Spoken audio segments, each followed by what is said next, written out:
Nous avons déjà écouté la parole et nous allons revenir sur ces choses qui pour nous sont un salut. Amen. Nous avons lu donc dans 2 Rois, au chapitre 4. Il est dit, Élisée revint à Gilgal et il y avait une famine dans le pays. Comme le fils des prophètes était assis devant lui, il dit à son serviteur, mets le grand pot et fais cuire un potage pour les fils des prophètes. L'un d'eux sortit dans les champs pour cueillir des herbes. Il y trouva de la vigne sauvage et il y cueillit des colocates sauvages, plein son vêtement. Quand il rentra, il coupa en morceaux dans le pot où était le potage, car on ne le connaissait pas. On servait à manger à ces hommes, mais dès qu'ils eurent mangé du potage, ils s'écrièrent, la mort est dans le pot, homme de Dieu, et ils ne purent manger. Élisée dit, prenez de la farine, il en jeta dans le pot et dit, sers à ces gens et qu'ils mangent. Et il n'y avait plus rien de mauvais dans le pot. Amen. Que Dieu bénisse sa parole. Amen. Nous savons tous qu'Élisée est un prophète de Dieu, est un homme que Dieu avait puissamment utilisé après le passage d'Élie. Le ministère d'Élie était un ministère puissant. Il a fait des miracles, il a fait des choses si glorieuses que les hommes étaient attachés à cet homme Élie. Nous lisons toujours dans 2 Rois, au chapitre 2.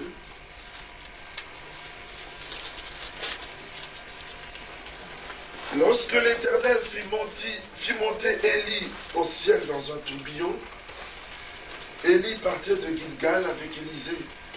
Élie dit à Élisée, reste ici, je te prie, car l'Éternel m'envoie jusqu'à Bethel. Élisée répondit, l'Éternel est vivant, et ton âme est vivante.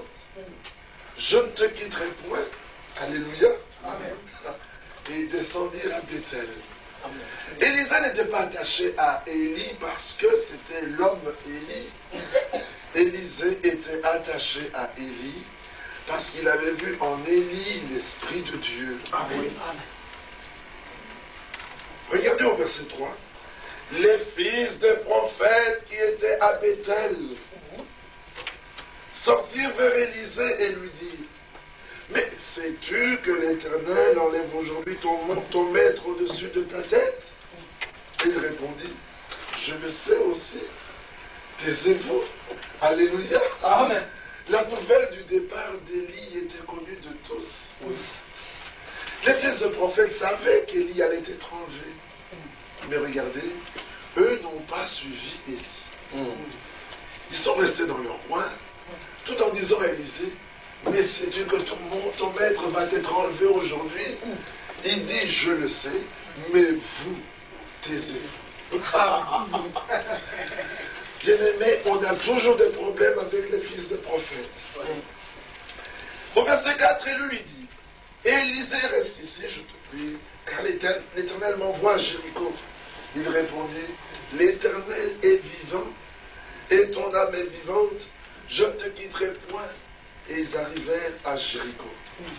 Les fils des prophètes qui étaient à Jéricho, ils sont dans toutes les villes, ces fils de prophètes.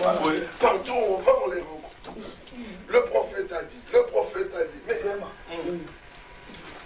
Mais les fils des prophètes qui étaient à Jéricho s'approchèrent d'Élisée et lui dirent, sais-tu, comme si Élisée ne le savait pas. Savez-vous que les sons ont été révélés? Mais nous le savons. Mais quand il révélait, toi, tais-toi. Si tu veux rapporter ça, tu le rapporteras mal. Est-ce que vous comprenez de quoi nous parlons? C'est important. Sais-tu que l'Éternel enlève aujourd'hui ton maître au-dessus de ta tête? Et il répondit, je le sais aussi. Taisez-vous. Élie lui dit, mais reste ici, je te prie, car l'Éternel m'envoie au Jourdain. Il répondit, l'Éternel est vivant, et ton âme est vivante, je ne te quitterai point. ils poursuivirent tous deux leur chemin. 50 hommes d'entre les fils de prophètes arrivèrent et s'arrêtèrent à distance vis-à-vis, et eux deux s'arrêtèrent au bord du Jourdain. Ils suivaient, mais ils suivaient à leur manière. Mais Élisée, lui, il était côte à côte. Il était dans le secret. Alors Élie prit son manteau, le roula, et en frappa les eaux, qui se partagèrent çà et là, et ils passèrent tous deux à sec. Lorsqu'ils eurent passé, Élie dit à Élisée, demande ce que tu veux que je fasse pour toi, afin de s'enlever d'avec toi.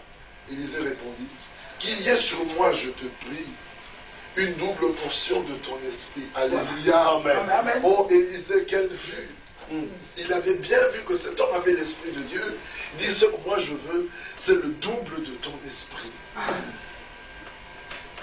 Est-ce que vous comprenez ça? Amen.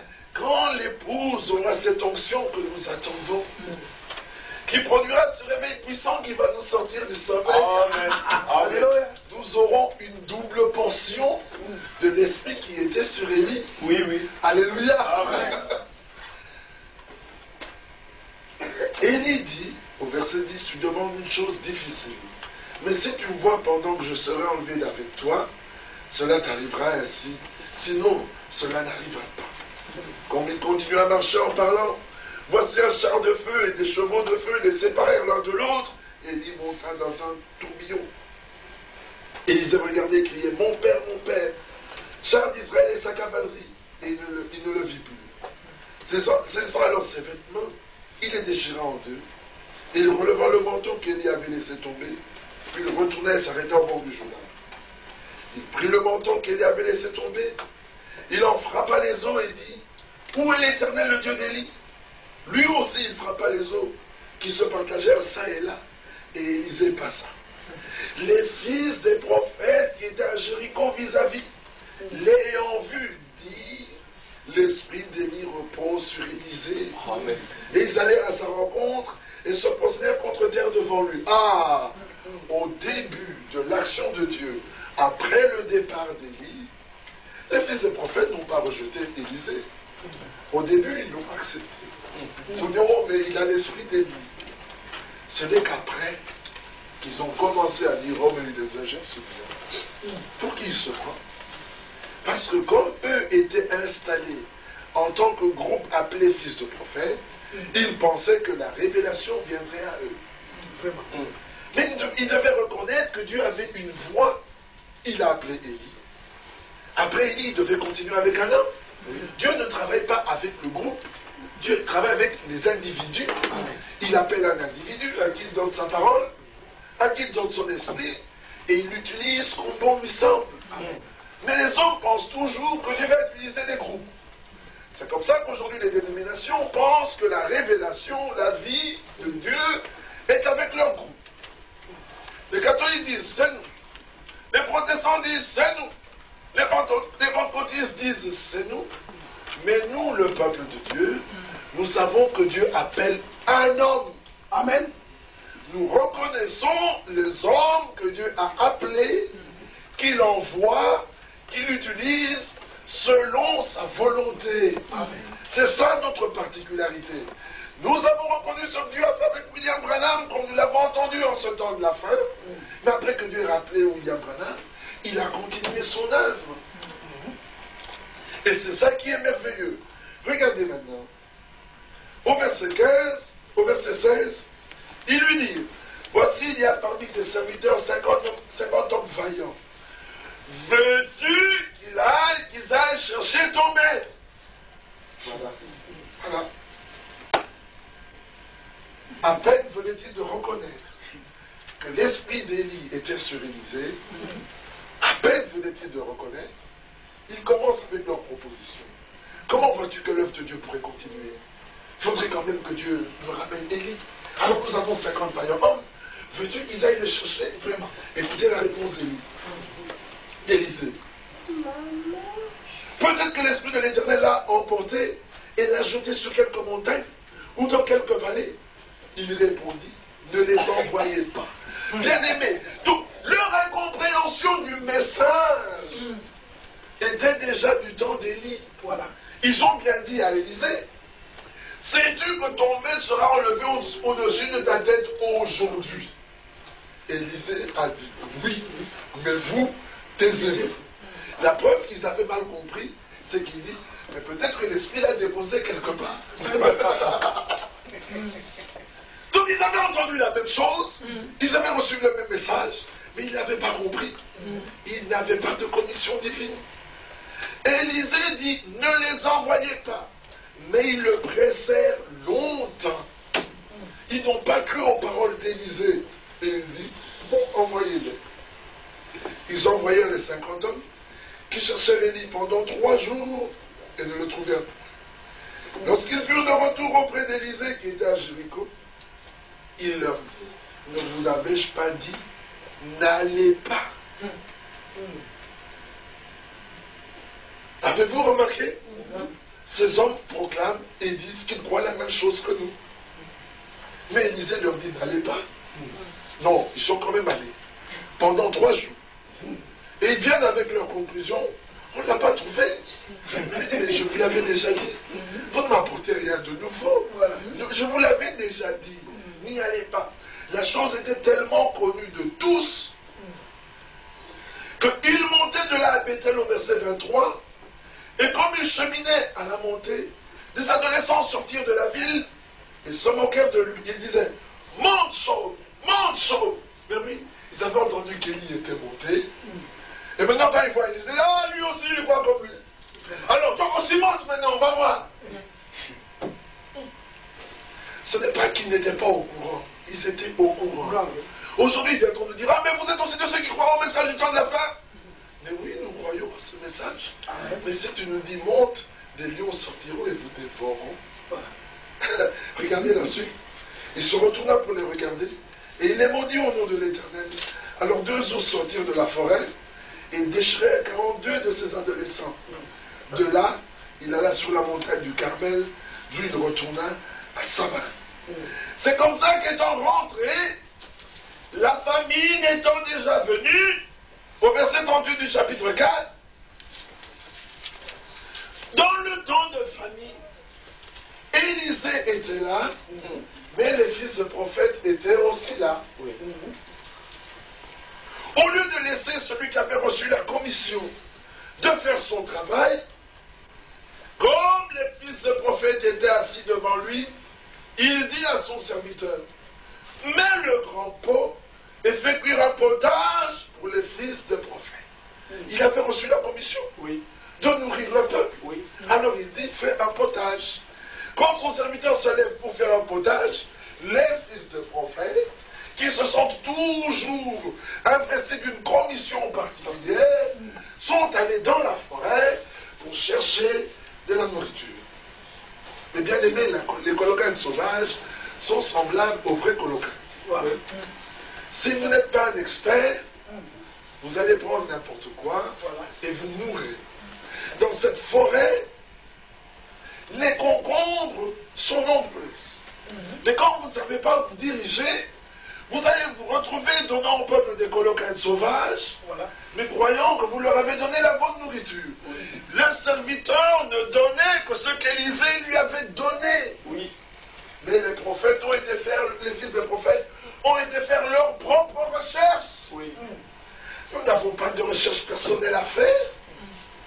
Prenons ce qui a été donné et donnons-le comme cela a été donné. Oh, mais regardez que ces fils de prophètes n'étaient pas loin. Ils étaient à côté d'Élisée. Il y a des hommes aujourd'hui qui reconnaissent, ah mais je reconnais l'homme que Dieu a envoyé. Ils sont là, mais en fait ils n'ont rien reconnu. Ils parlent de lui, ils sont à ses côtés, ils marchent parfois avec lui, mais ils n'ont rien compris, ils ne croyaient pas. Parce que tout le monde peut venir avec le nom d'un serviteur de Dieu. L'un d'eux sortit dans les champs pour cueillir des herbes. Il trouva de la vigne sauvage. Il y cueillit des colocanes sauvages. Plein son vêtement. Donc il a ramené en abondance. Pourquoi? Parce que c'était un temps de famine. Vous savez que quand les gens ont faim, ils sont prêts à manger n'importe quoi. Mais nous ne sommes pas de ceux-là. même dans le temps de famine, nous veillons à ce que nous mangeons. Amen. Et quand il est venu, au lieu de faire son pont à côté, non, il a mis ça dans la casserole du serviteur de Dieu pour commencer à dire, mais c'est le serviteur de Dieu qui a servi ça. Oui. C'est le serviteur de Dieu qui a dit ça. Il met dans le pot du serviteur comme si c'était le serviteur qui avait donné. Vraiment. Voilà. C'est terrible ça. Bien aimés, nous parlons de notre âge. Oui. Oui. Nous parlons de ce jour dans lequel vous et moi, nous sommes vivants, marchons sur terre. Oui. Ils vont prêter, ils vont dire à l'homme de Dieu des choses qu'il n'a pas dit. Pourquoi? Ils vont prendre des colocrènes sauvages, ils les ramènent dans le pot du serviteur pour commencer à dire, mais la mort est dans ton pot. Dans le pot du serviteur, il n'y a pas de mort. C'est vous qui avez amené la mort. Voilà. Parce que vous êtes venus, vous avez couru sans avoir été envoyé. Vous êtes venus, vous avez parlé sans que le Seigneur ne vous ait parlé. Et vous avez confondu les colocades sauvages aux vrais concombres. Voilà. Quand il rentra, il les coupa en morceaux. Oh, mais regardez, il n'a pas mis ça n'importe comment. Il a travaillé sa nourriture. Certainement qu'il se prenait pour un docteur. Il a découpé. Il a bien expliqué. Souvenez-vous que l'Écriture dit qu'au temps de la fin, 2 Timothée chapitre 4, les gens auront soif d'entendre des choses qui viennent à leurs oreilles. Alors ils se donneront une foule de docteurs. Remarquez que l'Écriture n'a pas dit se donneront une foule d'évangélistes, se donneront une foule de docteurs. Aujourd'hui, c'est tout le monde qui veut enseigner. Au lieu de laisser à celui qui a reçu la tâche de le faire, qu'il le fasse. Alors il a pris ses concombres, il a coupé, il a travaillé cela, il a bien disposé, il a mis dans le pot où était le potage, car on ne les connaissait pas. Donc vous voyez qu'il a amené des révélations étrangères. Voilà. Quand il y a la famine, c'est qu'avant la famine, Dieu donne toujours un temps d'abondance pour qu'on puisse amasser. Amen. Dieu, dans sa Bible, nous a toujours montré qu'il amassait avant le temps de famine. Dans le livre de Genèse, Dieu dit à Noé, je vais envoyer le déluge sur la terre, fais-toi une arche, fais entrer des animaux là-bas, mais amasse de la nourriture en abondance. Amen. Alléluia. Amen. Amen. Donc avant le temps de difficulté, il y a toujours le temps pour amasser la nourriture. Amen. Noé a amassé, mais ici, Noé était celui qui avait amassé. Et pendant le voyage dans l'arche, Noé était celui qui distribuait. Alléluia. Amen. Amen. Et il n'était avec Noé que ceux qui croyaient comme lui, qui distribuaient selon la nourriture que Noé avait amassée. Oui. Amen. Alléluia. Amen. Regardez toujours dans Genèse du temps de Joseph. Oui. Il était là en prison, le Pharaon a eu un songe, et puis un second, on le fait sortir, 7 vaches grasses. Puis 7 vaches maigres sortirent du fleuve Nil et dévorèrent les 7 vaches grasses.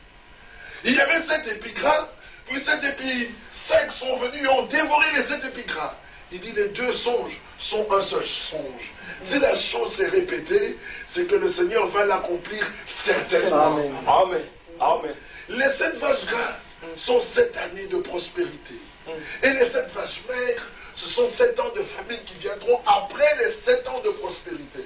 Pharaon dit, mais quel est l'homme sage que je pourrais établir pour faire cette tâche?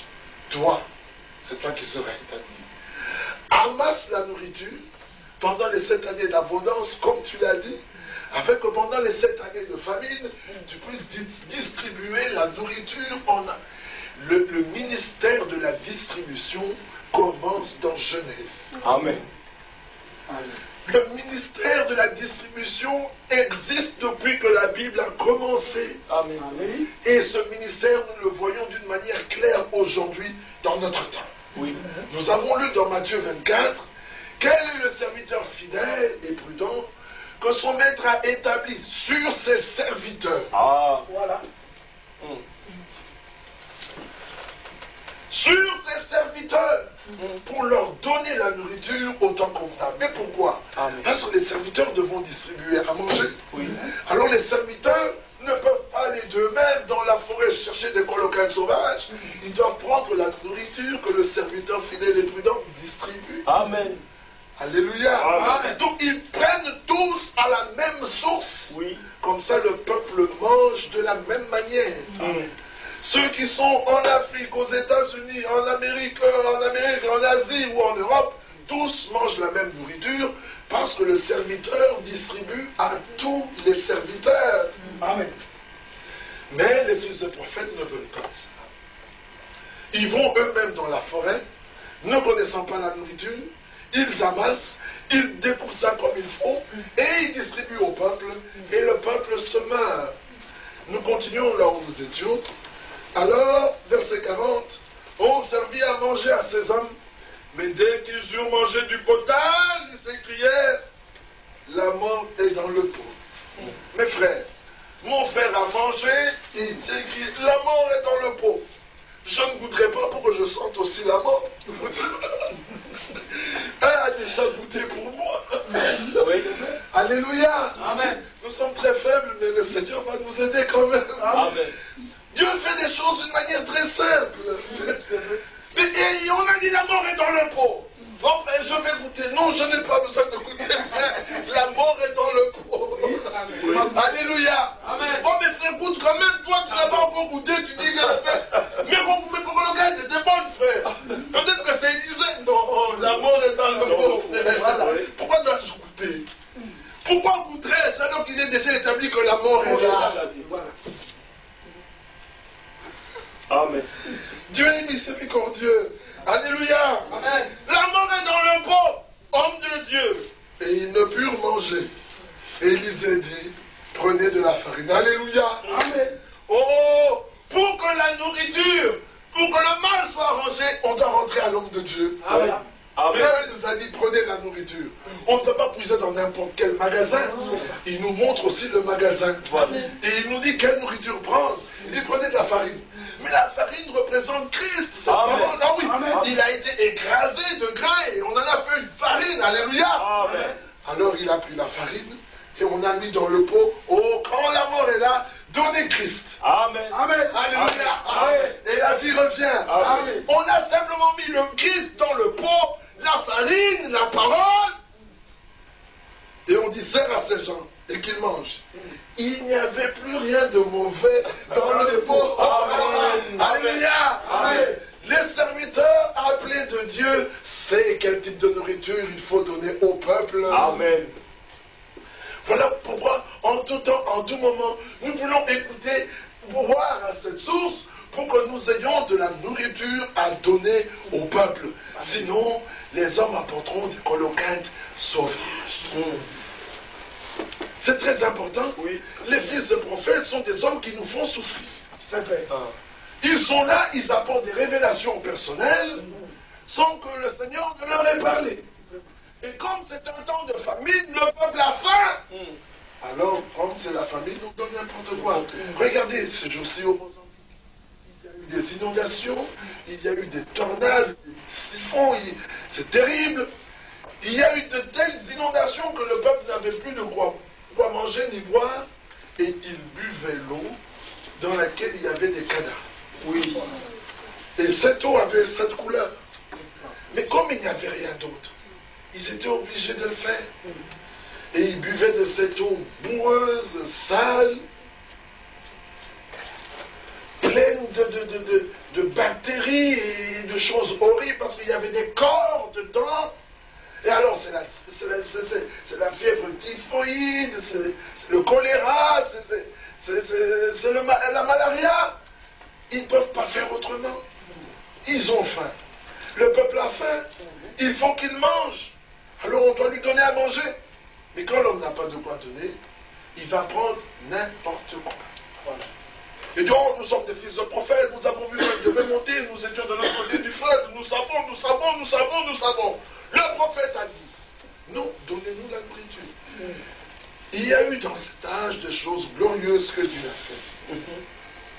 Frère Branham, le serviteur de Dieu, le prophète de Dieu pour cet âge, Alors qu'il voulait venir en Europe et apporter la parole, le Seigneur lui dit, rentre à Jeffersonville pour amasser la nourriture. Amen. À la même période, il parlait à Frère Franck en Allemagne. Mais là, ce n'était pas en songe. Frère Branham, lui, il avait eu un songe. Mais Frère Franck, lui, c'était à voix audible. Le Seigneur lui dit, emmagasine la nourriture. En fait, il lui dit, ton temps est terminé dans cette ville. Je t'enverrai de ville en ville pour aller apporter ma parole. Il dit, mais Seigneur, ils ne m'écouteront pas. Et le Seigneur lui dit, le temps vient où j'enverrai une famine sur la terre. Tu te tiendras au milieu du peuple pour distribuer. Mais lui, il ne comprenait pas tout ça. Il croyait que c'était la nourriture naturelle. Et quand il a été voir Frère Branham, par révélation divine, lui dit, la nourriture que tu dois emmagasiner, écoutez attentivement, c'est la parole qui est sur les bandes. Quand il répète cela, il insiste toujours sur le mot bande. Parce que les fils des prophètes sont venus. Au lieu de donner la nourriture qui est sur les bandes, ils ont donné la nourriture qui n'était pas dans les bandes. Alors ils disent aux gens, oui, il avait dit ça quand nous étions en voyage. Il a dit ça ici. Mais il n'y a pas de bande pour montrer au peuple d'où ça vient. Le serviteur de Dieu lui a dit, c'est de la nourriture que tu dois emmagasiner, c'est la parole révélée qui est dans les bandes. C'est pour ça qu'avec un livre que certains d'entre nous ont connu, les exposés des étages des églises, c'est un livre plein d'erreurs. Ce n'est pas tiré des bandes. La nourriture qui devait être distribuée, c'est la nourriture qui était dans les bandes. Oui. Mais celui qui devait distribuer, c'est celui qui avait reçu la commission. Amen. Et ceux qui n'avaient pas la commission, ils ont voulu distribuer, ils ont fait n'importe quoi. Regardez que quand il a fait le potage, c'était à un moment bien précis que la farine est venue. Oui. Le potage ne consistait pas en eau et farine. C'était un potage. Oui. Et puis la farine est venue pour ôter la mort. Amen. Alléluia. Donc il a reçu la capacité de nous concocter un repas équilibré. Alléluia. Amen. Alors nous serons équilibrés. Amen. On venait en chemin et les frères m'ont raconté une histoire. Cet homme qui est aussi un fils de prophète, qui a cru aussi au message de l'heure, mais dans leur incompréhension de la parole, il a été prendre des colocales sauvages et il croyait qu'il était Dieu.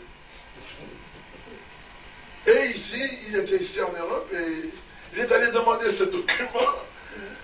C'est à la mairie. À la mairie. Et là, on lui refuse les documents. Il leur dit, si vous saviez qui je suis, vous m'auriez donné les documents. Je suis votre créateur. On a envoyé une ambulance. On l'a amené à l'hôpital. Parce qu'il est malade, il est fou. Voilà. Mais c'est une folie qu'on ne voit pas. C'est vrai. C'est la folie. Mais ils sont fous. Oui. L'Écriture dit, leur folie sera rendue manifeste. Amen. Vous croyez que vous avez affaire à des hommes normaux, mais non, ils sont fous. Ils ont mangé à ce qu'il ne fallait pas. Ils sont ivres. Les autres ont bu du vin de Babylone. Et vous savez quand un homme est ivre, vous avez déjà remarqué ça? Moi, j'ai jamais été ivre, mais ceux qui l'ont déjà été le savent. Oui. Tu vois, il y a un homme devant toi, mais tu en vois deux ou trois. Voilà. Tu en vois deux ou trois. Et quand tu veux lui serrer la main, serre-moi la main, frère. Mais comme j'en vois trois, je dois choisir lequel est le bon. Mais comme je ne sais pas, il est ivre. Ils ont bu du vin de Babylone.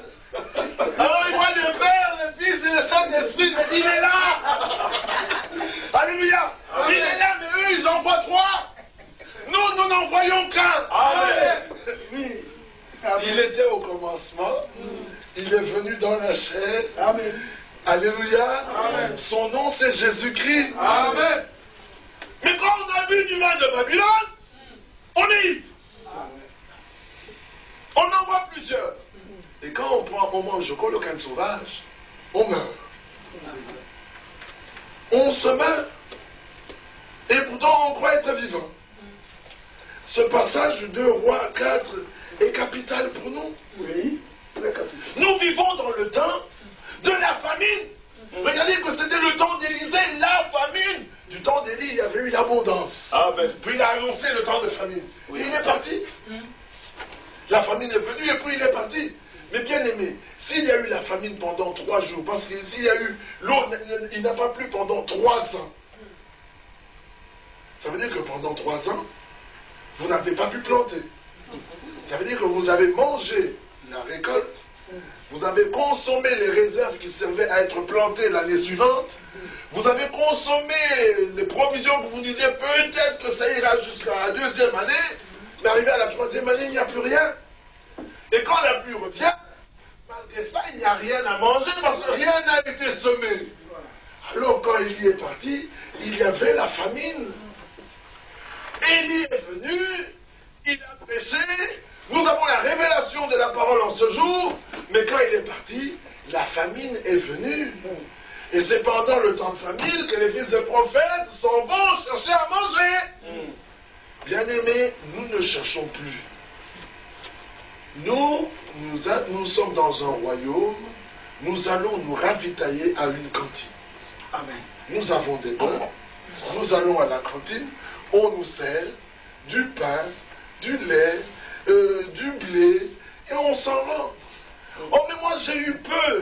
L'Écriture dit que ceux qui étaient dans les déserts, qui ramassaient la manne, ceux qui avaient beaucoup ramassé, n'en avaient pas en trop, et ceux qui avaient ramassé peu, en avaient assez. Amen.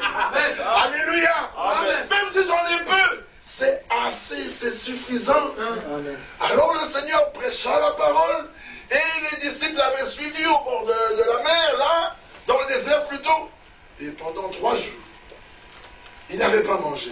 Et Jésus eut compassion d'eux. Il dit, ce peuple n'a pas mangé. Et les disciples vinrent lui dire, Maître, mais ils n'ont pas mangé, renvoie-les.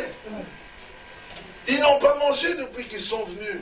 Renvoie-les afin qu'ils aillent se nourrir. Comme ça, ils reviendront. Jésus dit, mais non, donnez-leur à manger. Alléluia. Amen. Mais comme ils n'avaient pas la révélation, je dis, mais comment allons-nous le faire? Nous n'avons que 5 pains et 2 poissons. Il y a près de 4000, 5000 hommes. Comment 5 petits pains? Les malades disent que c'était des gros pains. Mais même si ces pains étaient comme cet immeuble, est-ce que ça pourrait nourrir 5 personnes? 5000 personnes? Non. Puisque le pain était dans des corbeilles. Oui. C'était 5 petits pains. Oui. Et quel est ce poisson qui va nourrir 5000 personnes? C'est pas une baleine. C'était 5 petits pains et 2 petits poissons. Amen. Et Jésus leur dit, servez-les, nourrissez-les. Il dit, mais comment allons-nous le faire? Jésus les regarda. Mais quand vous avez Jésus, vous avez tout. Amen. Ils avaient la solution à leur problème. Il aurait suffi qu'ils lui disent, Maître, puisque tu le dis, nous allons le faire. Amen. Et ils ont dit, mais comment ferons-nous? Jésus dit, donnez ce poisson. Ils ont donné, il le bénit, il le rompit, il le leur a rendu. Quand il a pris les 5 poissons dans une corbeille et qu'il le rompit après l'avoir béni, c'est rentré dans la corbeille. C'était toujours une corbeille. Mais voilà que ce peu de pain a nourri les 5000 hommes. Bien aimé, ce n'est pas que quand il a béni, subitement, ça s'est multiplié. Non, c'est resté la même quantité là. Oui. Mais quand on sortait de la corbeille pour mettre dans une autre corbeille, quand on regardait, la première était à nouveau pleine. Quand on sortait pour donner à frère Inoni, tu veux passer, dit frère, j'ai encore faim. Tu reviens, il y a encore. Oui. Tu donnes. Tu dis, mais frère, il n'y a pas assez, frère. Tu regardes, il y a encore. Alléluia. Amen. Donc, la corbeille ne se vidait pas. C'est merveilleux, n'est-ce pas? Amen. La distribution de la nourriture. Amen. Au temps de la faim. Amen. Et le peuple a mangé. Amen. Et Jésus a dit, ont-ils tous mangé? Il dit, oui, maître, ils ont tous mangé. Il dit, ramassez ce qui est resté. Amen. Et quand ils ont été ramassés, ça fait 7 corbeilles pour les 7 âges des églises. Amen. Afin qu'il y ait de la nourriture pendant les 7 âges des églises. Amen. Quelle grâce d'avoir un tel Dieu. Amen. Quand le temps de la famine vient, amen, le Seigneur pourvoit toujours pour la nourriture. Amen. Alors on n'a rien à voir avec les fils des prophètes. On n'a rien à voir avec les choses car ils ne les connaissaient pas. Quand ils rentraient, ils les coupaient en morceaux dans le pot et de le potage car on ne les connaissait pas. Voilà. nous ne voulons pas de ceux qu'on ne connaît pas. Non. Nous voulons de ceux qui sortent des bandes. Alléluia. Alléluia. Amen. Qui est dans le port Amen. et qu'on connaît. Alors le peuple se nourrira et le peuple sera en paix. Amen. Bon, c'est vrai qu'il y a la famine d'entendre les paroles de l'Éternel, mais il y a la famine d'entendre les choses, ils auront la démangeaison d'entendre les choses qui pèsent à leurs oreilles. Oui. Nous ne sommes pas de ceux-là. Ce que nous comprenons, Amen. nous sommes de ceux qui avons faim et soif d'entendre la parole du Seigneur, et nous la recevons. Mais les autres, ils chercheront, Amos 8:11, et ils ne la trouveront pas. Ils iront ça et là. Regardez que ces hommes cherchent, mais ils ne peuvent pas trouver. Parce qu'ils n'ont pas retrouvé le serviteur fidèle et prudent. Voilà. Aujourd'hui, lorsque nous parlons comme ça, les hommes nous disent, mais vous pensez que ce n'est que là, bien aimé, du temps de Noé, ce n'était que là. Amen. Amen. Oui. Oui. Bien aimé, du temps de Seth, ce n'était que là. L'Écriture dit, et là, Oui. on commença à invoquer le nom de l'Éternel sur la Amen. face de la terre. Amen. Ce n'était que là. Oh, vous pensez que du temps de Noé, ce n'était que là. Amen. Du temps d'Abraham, ce n'était que là. Amen. Du temps de Jean-Jacob, ce n'était que là. Amen. Du temps de Moïse, ce n'était que là. Amen. Josué, ce n'était que là. Amen. Élie, ce n'était que là. Amen. Jean-Baptiste, ce n'était que là. Amen. Paul, ce n'était que là. Amen. Branham, ce n'était que là. Amen. Franck, ce n'est que là. Amen. Comme vous voulez, il n'y a que là. Oui. Là où est mon serviteur, C'est là où là je suis. Amen. Chant 12, verset 26. C'est vrai. C'est la voix du Seigneur.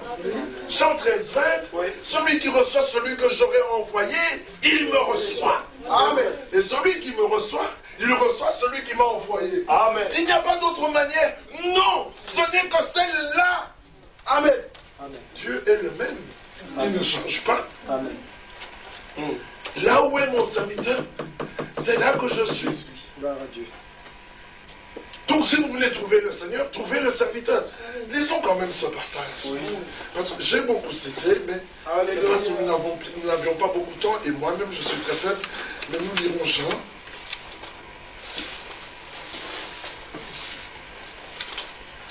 Au verset 26. Si quelqu'un me sert, Jean 12, 26. Si quelqu'un me sert, qu'il me suive. Alléluia. Et là où je suis, là aussi sera mon serviteur. Amen. Alléluia. Amen. Amen.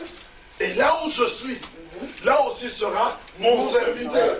Amen. Alors où voulez-vous qu'il soit? Trouvez là où est le serviteur. Amen. Alléluia. Amen. Et vous verrez là où il est. Amen. C'est capital. Ah mais oui, c'est important. Oui. Là où il est, c'est là qu'est le serviteur. Amen. Donc si vous voulez vous détourner du serviteur, vous vous détournez de lui. Amen. Paul, qui es Dieu pour qu'on t'écoute? Quand Paul a terminé, nous secours nos vêtements. Au mot courant. Avec vous s'accomplit la parole d'Ésaïe, selon qu'il est écrit.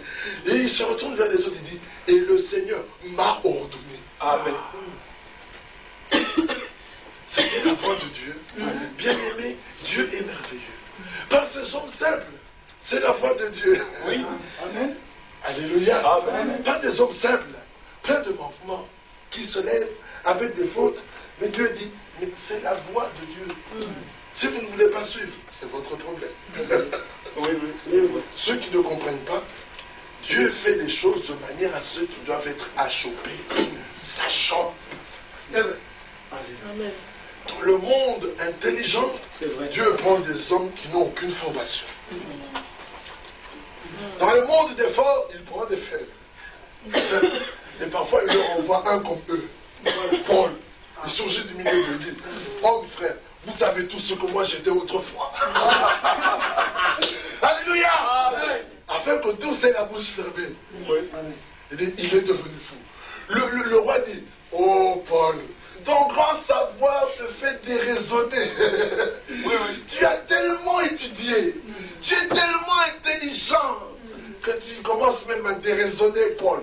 Donc Paul les a tellement bien pris, il a écouté, il dit, mais comment cet homme intelligent peut-il? Il dit, Paul, ton grand savoir. Lisons, lisons. Alléluia. Amen. Dieu est bon. Verset 24. Comme il... Acte 26, verset 24.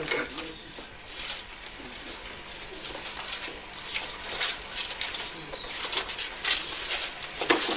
Comme il parlait ainsi, pour sa justification, Festus dit à haute voix, tu es fou, Paul, ton grand savoir te fait déraisonner.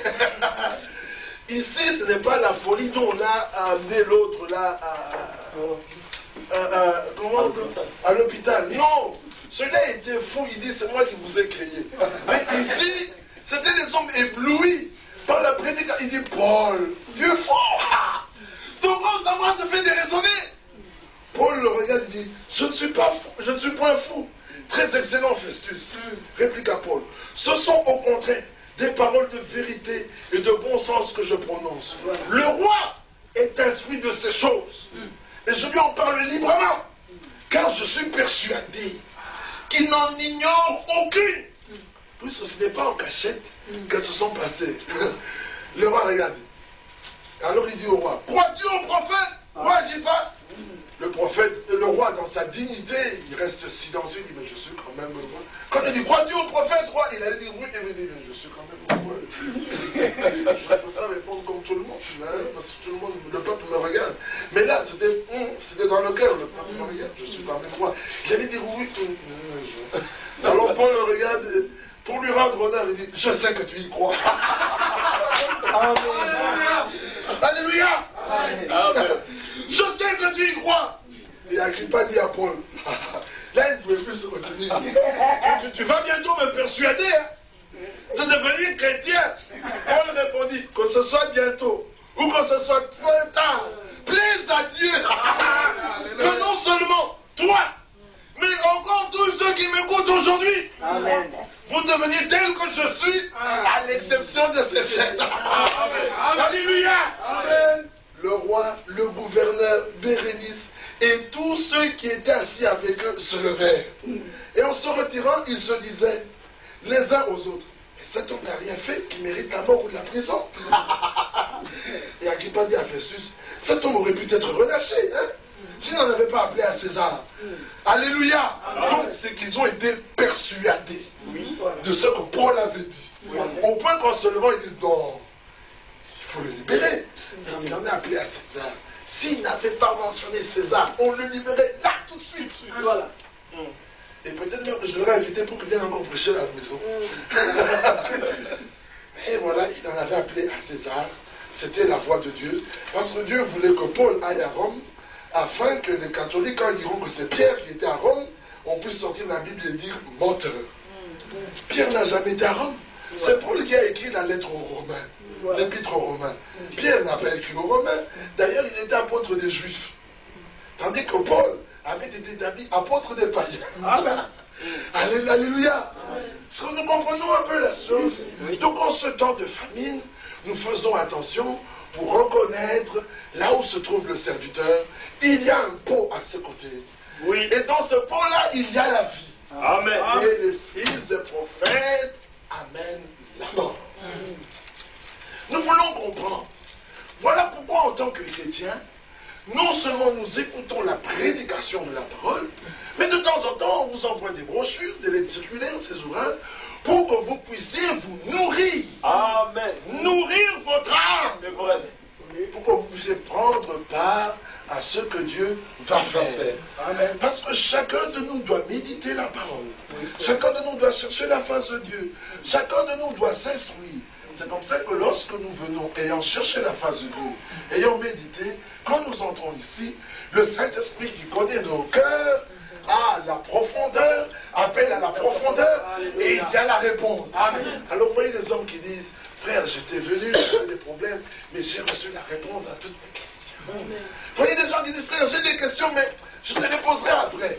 Est-ce qu'après le culte, on peut se voir? Oui, frère, on peut se voir. Mais quand la prédication sort, tu vas prédire, frère, j'ai la réponse à toutes mes questions. Ah, parce qu'il était venu avec un cœur qui avait faim et soif. Heureux ceux qui ont faim et soif de la justice, car ils seront rassasiés. Matthieu chapitre 5. Alléluia. Amen. Mais les fils de prophètes ne veulent pas de cela. Oh, il commence bien par dire, l'esprit d'Élie est sur Élisée. Mais tout de suite après, est-ce que tu permets qu'on aille le chercher? Il dit non, non. Même quand il dit est-ce que tu permets, ce n'est pas est-ce que tu permets. Quand il dit est-ce que tu permets, ça veut dire je vais le chercher. Parce qu'Élisée a dit non. Mais ils ont quand même été. Et quand il revient, il dit mais nous n'avons pas trouvé. Il dit mais je vous l'avais dit.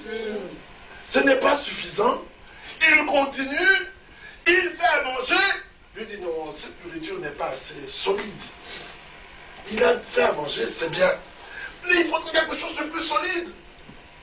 Alors il va, il cherche. Et il ajoute. Attention, hein, il y a ceux qui refusent d'accepter le serviteur fidèle et prudent. Oui. Mais il y a ceux qui parlent du serviteur fidèle et prudent et qui rajoutent. Voilà. Parce qu'ils estiment que cette nourriture n'est pas suffisante. Alors qu'il y a des concombres, des colocaines sauvages, et la mort est dans le pot. Il faut vite retourner au serviteur fidèle et prudent. Oui, oui.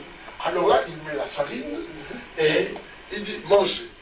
Alléluia. Amen. Mais il y a des hommes qui, il y a la mort dans le pot, il goûte à la mort qu'il y a dans le pot, puis il va demander à celui qui a mis la mort dans le pot. Et comment y a-t-il la mort dans le pot? Il te dira, c'est pas moi. Voilà. Les colocanes que j'avais mis étaient bonnes. Certainement qu'il a un peu exagéré. C'est lui, il n'aime jamais le conseil des autres. Reconnaîtra-t-il que c'est lui qui a mis le colocanes? Non.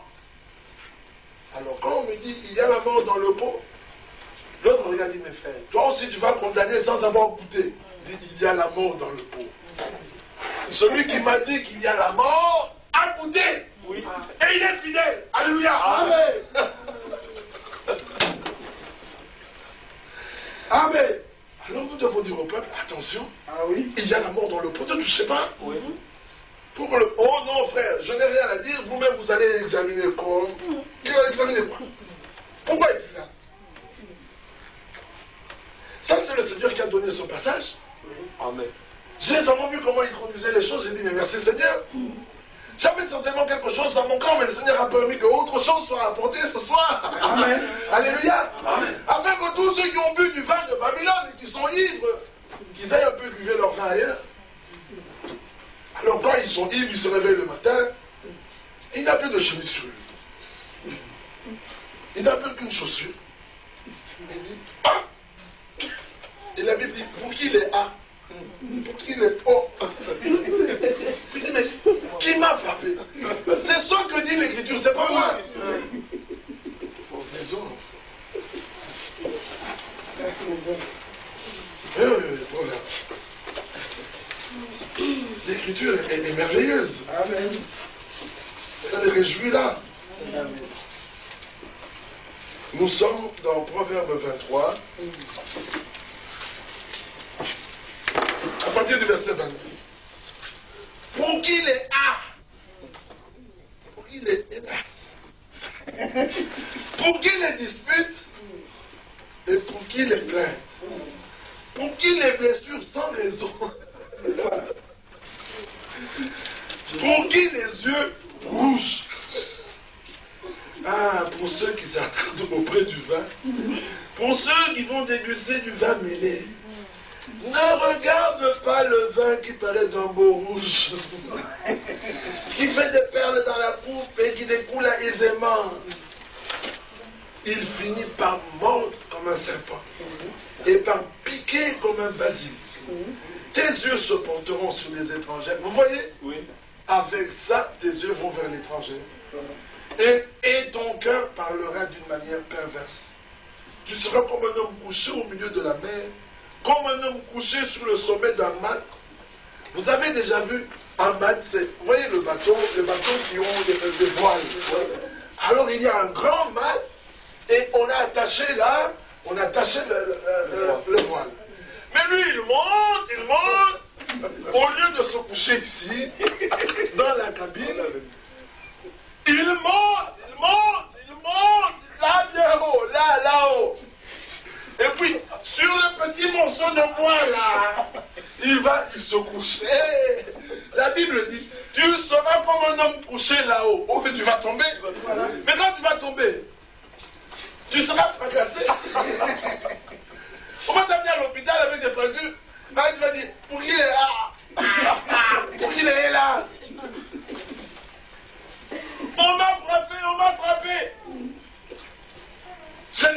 mal. Donc quand il est ivre là, vous tapez, il dit tape. Là c'est quand il est ivre. On m'a battu, je ne sens rien. Quand je me réveillerai, j'en veux encore. Donc il se réveille le matin, il dit ah, j'avais une de ces pites. Alors une petite voix lui dit prends encore un, comme ça la pute va s'arrêter. Oui. Alors il dit, on lui dit mais il n'y a pas ça, il dit non, non, non, si je prends un verre ça ira mieux. Il prend un verre, pac, il a l'impression que ça va. Il est reparti. Oui. Oui. Quand me réveillerai-je, j'en veux encore. Et quand ils ont bu de ce vin de Babylone, ils ont vu 3 personnes en Dieu. Et comme ils ont continué à boire depuis Nicée, quand ils ont commencé à boire à Nicée, parce qu'à la Pentecôte, ils n'avaient pas bu. Non. Non. À la Pentecôte, ils ont bu le vin doux. Amen. Alléluia, ils ont eu la révélation. Oui. Selon le Saint-Esprit. Mais quelques années plus tard à Nicée, ils ont bu le vin de Babylone. Alors ils ont vu 3 personnes en Dieu. Ils ont continué à boire. Ils disent, ah, Marie, c'est la mère de Dieu. Parce qu'ils ont continué à boire. Ils ont continué à boire, ils ont continué à boire.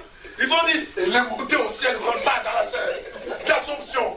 Ils ont continué à boire. Maintenant, en l'an 2000, elle est la mère du monde. Ils ont continué à boire. Ivre.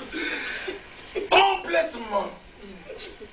Hier, j'ai vu aux nouvelles le président de la Grèce qui prête serment pour être président en Grèce. Et il a prêté serment sur la Sainte Trinité qui ne veut pas être dissoute.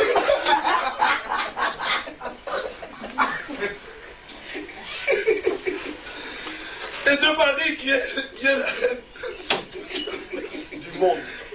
J'ai dit, mais qu'est-ce qui se passe donc? Non seulement ils ont bu à Nicée, mais ils continuent à boire. Alors là, la cuite, elle est extrême. Voilà.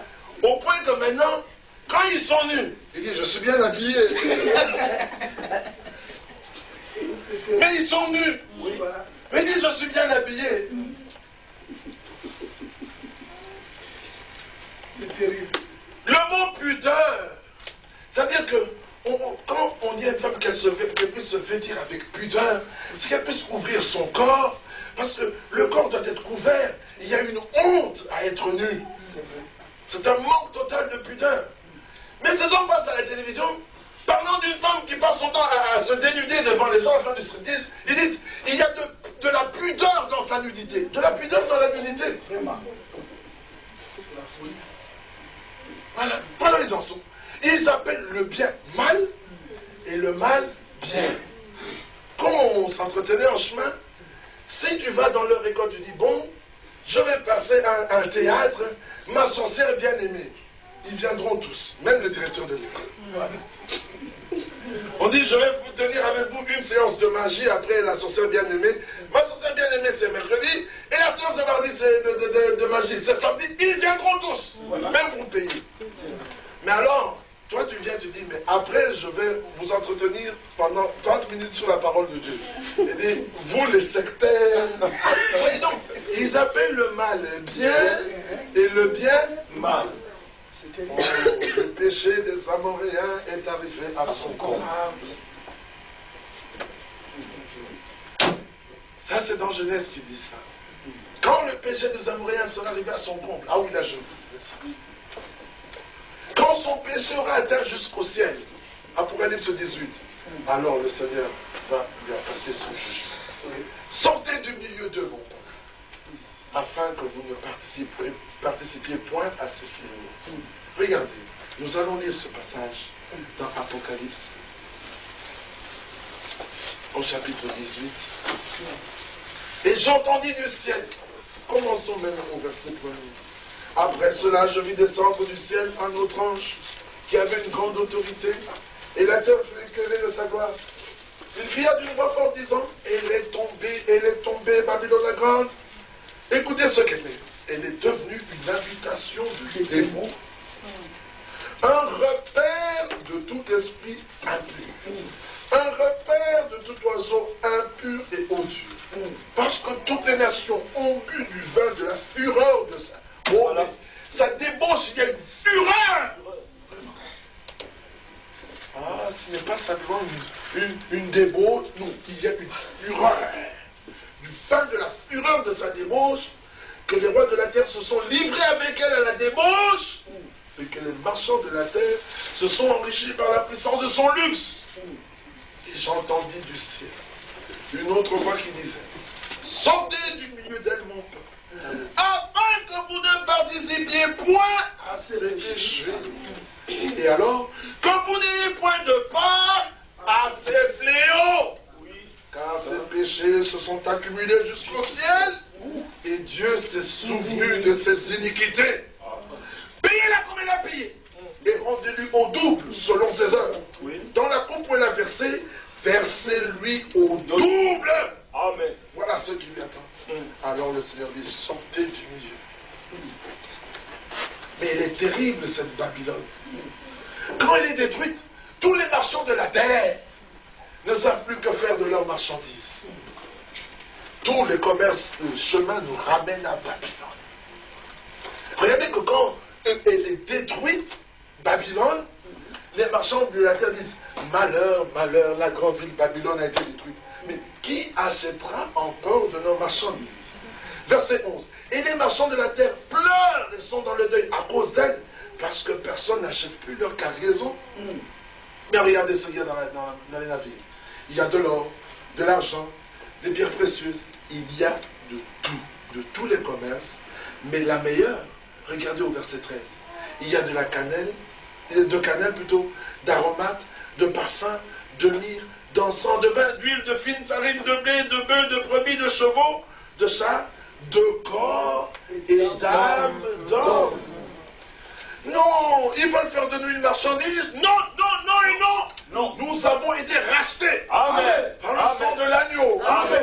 Alléluia. Amen. Dans le mot rédemption, ce mot rachat, rédemption veut dire non seulement que j'ai acheté, mais ensuite je t'ai retiré du marché pour que personne ne puisse plus venir lancer une appel d'achat sur toi, une offre d'achat sur toi. Voilà. Amen. Amen. Donc quand il nous a rachetés, il nous a mis quelque part, c'est terminé. On ne peut plus devenir leur marchandise. Non. Alors repentez-vous. Amen. Repentez-vous. Amen. Donnez votre vie à Christ. Amen. Regardez la grâce que Dieu nous a faite. Amen. Dieu agit dans la simplicité. Amen. Regardez comme nous sommes ici. Quelques-uns dans toute la ville de Tours. Et chacun va à ses occupations. Et le roi de Tours, le maire de la ville, va à ses occupations. Comme exactement en Israël, ils étaient là, occupés à leurs choses, pendant que le Seigneur naissait à Bethléem. Qui l'avait su? Personne. Joseph et Marie le savaient. Alléluia. Amen. Zacharie et Élisabeth savaient. Ah oui. Les bergers l'ont appris. Anne et Siméon l'ont su après. Peu d'individus l'ont su. Les mages l'ont su. Ils ont fait un grand chemin. Ils sont arrivés quand l'enfant avait déjà un certain âge. C'est là que le roi sursaute. Il dit, ah bon, ils sont là? Mais oui, ils ont déjà fait des convertis. Ah, on doit les empêcher. Dieu agit toujours dans la simplicité. Les gens croient que quand Dieu va agir, ce sont de grandes choses. Qu'il y aura un frisson qui va entrer ici, on aura froid, puis on aura chaud, on verra des boules de feu, et puis... Après qu'il ait reçu le Saint-Esprit, il a été dans le désert pour être tenté, il est ressorti, il est monté sur la montagne, il s'est assis et il a commencé. Heureux les débonnaires, car ils hériteront la terre. Il n'y avait pas de feu, il n'y avait pas de boue, il n'y avait pas de lumière. C'était dans la simplicité. Amen. Alléluia. Amen. Au point qu'Élie a dit, je suis resté seul, ils veulent me tuer. Dieu dit, non, je m'en suis réservé 7000, Élie. Amen. Si toi tu ne les connais pas, moi je les connais. Alléluia. Amen. Et eux savent que je t'ai choisi, Élie. Alléluia. Amen. Élie a regardé, il ne voyait personne. Mais eux savaient que Dieu est avec Élie. Amen. Même si Élie ne te connaît pas, ce n'est pas un problème. Mais Dieu te connaît. Amen. Et toi, tu connais Élie et Dieu. Amen. Alléluia. Oh, Dieu est miséricordieux pour nous. Dieu est un Dieu d'amour. Je vais quand même arrêter là. Parce que j'ai quand même parlé pendant 1 heure et 5 minutes. Nous allons nous arrêter pour aujourd'hui, mes frères, et nous continuerons dans les jours qui viennent, si Dieu le permet. Amen. Que Dieu vous bénisse, que vous compreniez la grâce qui vous a été faite, que nous puissions considérer cela et marcher dans l'humilité et la crainte du Seigneur. Alors il produira en nous quelque chose qui demeure éternellement. Amen. Amen. Nous allons nous prier. Gloire, gloire, alléluia. Gloire, gloire, alléluia. Gloire, gloire, alléluia. Que tout soit pour Jésus. À la nourriture pour tes enfants, pour ce temps des familles, sur toutes les tables, il n'y a que vomissement, il y a la mort, mais tu nous as donné ta parole de vie. Amen. Merci pour tes serviteurs, merci pour ton serviteur fidèle, selon ta parole, tu l'as accompli dans notre temps, nous te sommes très reconnaissants. Amen. Que ce que nous avons entendu ce soir reste dans nos cœurs, gravé, et que cela ne sorte pas en nous sans avoir accompli ce dont pourquoi il est envoyé. Alléluia. Et que cela puisse te glorifier en nous. Merci, Seigneur. Nous nous abandonnons tous entre tes saintes mains, que tu nous conduises, Père. Cette semaine qui commence, que tu puisses étendre ta main sur nous et que tu puisses nous bénir dans nos entreprises. Alléluia. Seigneur, quand tu permettras que nous puissions encore être ensemble, ton nom sera béni. Amen. Au reste, que ton nom soit béni, que toute la gloire te revienne. Dans le nom précieux de notre Seigneur Jésus-Christ, nous avons ainsi prié. Amen.